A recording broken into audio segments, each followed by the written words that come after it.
Un grupo de 6 jóvenes yucatecos del programa Talento Sisi representarán a Yucatán en el concurso Expociencias Nacional 2020, que se realizará a distancia en Hermosillo, Sonora, del 8 al 11 de diciembre. Tras obtener el primer lugar en Expociencias Yucatán 2020, evento de divulgación científica organizado por la Secretaría de Investigación, Innovación y Educación Superior y el Consejo Nacional de Ciencia y Tecnología, ahora los jóvenes participarán en el evento nacional.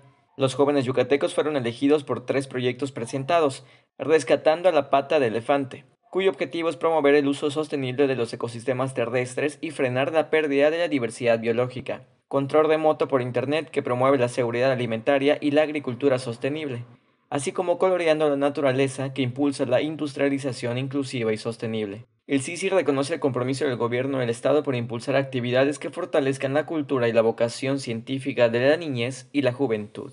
Yucatán te informa. Yucatán te informa.